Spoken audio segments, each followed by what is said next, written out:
नमस्कार प्यारे बच्चों,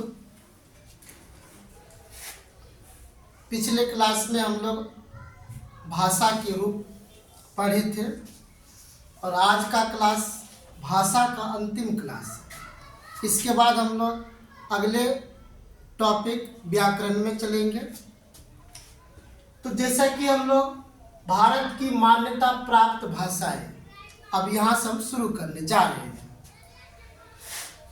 14 सितंबर 1949 को संविधान के अनुच्छेद 343 के अनुसार हिंदी को भारत की राजभाषा घोषित किया गया है।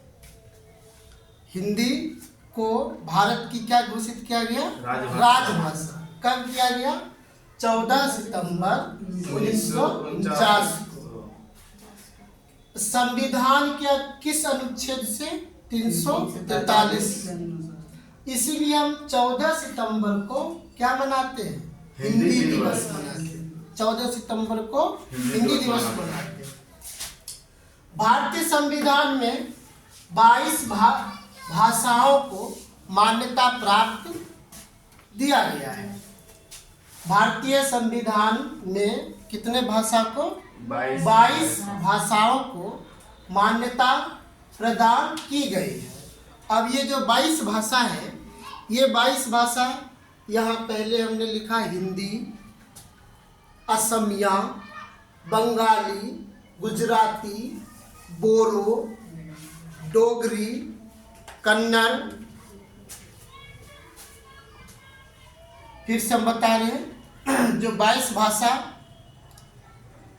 भारतीय संविधान के अनुच्छेद 343 में से जो लिया गया है, उसमें आ गया आपका हिंदी, असमिया, बंगाली, गुजराती, बोरो, डोगरी, कन्नड़, कश्मीरी, कोंकणी, पंजाबी, उर्दू, मैथिली, मलयालम, मणिपुरी, मराठी, नेपाली, उड़िया, संस्कृत, तमिल, तेलुगु, संथाली और सिंधी।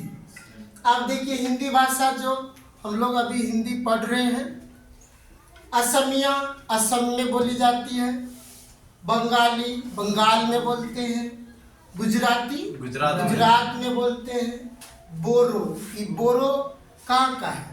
तो असम के बोरो जनजाति की भाषा है बोरो। डोगरी, पहाड़ी क्षेत्रों में डोगरी बोली जाती है। कन्नड़ कर्नाटका में बोलते हैं, कश्मीरी कश्मीर में बोलते हैं, कोंकणी भारत के पश्चिमी तट पर, यानी जैसे कि हो गया राज्य गोवा। पंजाबी पंजाब में, उर्दू हिंदी जो है बिहार में भी चलता है, मैथिली बिहार और झारखंड में चलता है, मलयालम भाषा जो है केरल में बोलते हैं, मणिपुरी मणिपुर में, मराठी महाराष्ट्र में, नेपाली वैसे तो नेपाल में है, बंगाल के भी कुछ हिस्सों में नेपाली भाषा का प्रयोग किया जाता है, उड़िया उड़ीसा में, और संस्कृत तो हमारे भारत देश की प्राचीनतम भाषा है। तमिलनाडु में, तेलुगु आंध्र प्रदेश में, और संथाल जनजाति की भाषा है। सिंधी जो भाषा है ये भारत और पाकिस्तान के कुछ हिस्सों में बोला जाता है। तो हमारा ये जो है 22 भाषाएं थी। इस 22 भाषा को जो है भारतीय संविधान में मान्यता प्रदान किया गया है। और हिंदी जो कि हमारे देश की राजभाषा है, इसमें से आपको 14 सितंबर 1949 ईस्वी को अनुच्छेद 343 के अनुसार हिंदी को भारत की राजभाषा घोषित किया गया। अब हम लोग आते हैं लिपि, स्क्रिप्ट। लिपि किसे कहते हैं? तो मौखिक ध्वनियों को लिखित रूप में प्रकट करने के लिए जिस रीति का प्रयोग करते हैं उसे ही लिपि कहते हैं।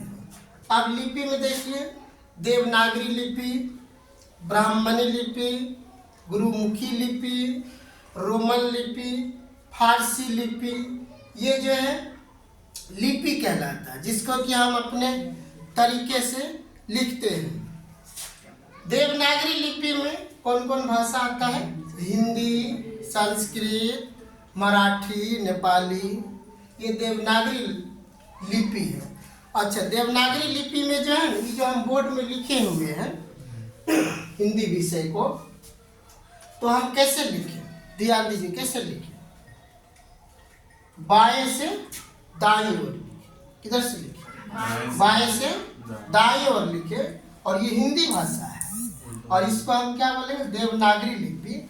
इसका अर्थ ये हुआ कि देवनागरी लिपि को हम लोग किस रूप में लिखते हैं? किधर से लिखते हैं? किताब बाएं से दाएं की ओर, ठीक है, बाएं से दाएं की ओर लिखते हैं देवनागरी लिपि को। आपको पूछा जाता है ऑब्जेक्टिव में, देवनागरी लिपि को किस प्रकार से लिखा जाता है, मतलब कैसे? बाएं से दाएं की ओर। तो देवनागरी लिपि में कौन कौन भाषा आ गया? हिंदी, संस्कृत, मराठी, नेपाली, अन्य भाषाएं भी। अब ब्राह्मणी लिपि क्या है? ब्राह्मणी लिपि में क्या लिखे? देवनागरी लिपि का जो विकास जिस प्राचीन लिपि से हुआ है वही हमारा ब्राह्मणी लिपि कहलाता है। ब्राह्मणी लिपि पुराने समय में ब्राह्मणी लिपि थी, खरोष्ठी लिपि था। अब गुरुमुखी लिपि, गुरुमुखी लिपि में बंगला, गुजराती, पंजाबी, ये सब जो किस भाषा में आ गया? गुरुमुखी लिपि में। गुरुमुखी लिपि में कौन सी भाषा? बंगला, गुजराती, पंजाबी। ऑब्जेक्टिव माता की पंजाबी जो है किस लिपि से लिया गया है? तो क्या बोलेंगे? गुरुमुखी लिपि बोलेंगे। रोमन लिपि देखिए, रोमन लिपि में जो है अंग्रेजी भाषा है। रोमन लिपि में अंग्रेजी भाषा है। रोमन लिपि में कौन सी भाषा? अंग्रेजी भाषा हो गया। यानी कि अंग्रेजी जो है भाषा किस लिपि से लिया गया है? रोमन लिपि। और उर्दू और अरबी जो है किस लिपि से? फारसी लिपि से। उर्दू एंड अरबी किस लिपि से? फारसी लिपि से। तो इस प्रकार से हमारा लिपि है, बहुत छोटा सा है, लेकिन यहाँ से आपको क्लास 10 के लिए भी, 12th के लिए भी यहाँ से ऑब्जेक्टिव आते हैं, बारंबार आते हैं। जैसे कि हिंदी किस लिपि से लिया गया है? देवनागरी लिपि से। जैसे कि इनमें पंजाबी किस लिपि से लिया गया है? गुरुमुखी से। अंग्रेजी किस लिपि से? रोमन से। उर्दू एंड अरबी किस लिपि से? फारसी लिपि से। तो भाषा के अंग जो है कितने कौन कौन से होते हैं? ध्वनि, वर्ण या अक्षर, शब्द, वाक्य। यहाँ से आपको क्वेश्चन ऑब्जेक्टिव में कि इनमें से कौन भाषा के अंग है या अंग नहीं है, ऐसा आएगा। तो आप क्या बोल सकते हैं? ध्वनि, वर्ण या अक्षर, शब्द, वाक्य। एक बार हम फिर से दोहरा देते हैं। आज छोटा सा ही टॉपिक था हमारा 22 भाषाओं के बारे में, और 14 सितंबर 1949 को हिंदी को मान्यता प्राप्त प्रदान किया गया कि भारत की वो राजभाषा हो। इसलिए हम लोग 14 सितंबर को हिंदी दिवस भी मनाते हैं। 22 भाषाओं में हिंदी आया, संस्कृत हुआ, नेपाली, मराठी, डोगरी, कन्नड़, मलयालम, तेलुगु, सिंधी, मैथिली, अन्य भाषाएं आते हैं 22 भाषा में। उसके बाद लिपि का चर्चा हुआ। लिपि में, लिपि किसको कहते हैं? तो मौखिक रूप से लिखित रूप में, मौखिक ध्वनि को लिखित रूप में प्रकट करने के लिए जिस रीति का प्रयोग करते हैं उसे क्या कहते हैं? लिपि। जैसे देवनागरी लिपि हुआ, गुरुमुखी लिपि हुआ, रोमन लिपि हुआ और फारसी लिपि हुआ। अब देवनागरी लिपि में हिंदी, संस्कृत, मराठी, नेपाली ये भाषाएं आती हैं। देवनागरी लिपि को बाएं से दाएं लिखा जाता है।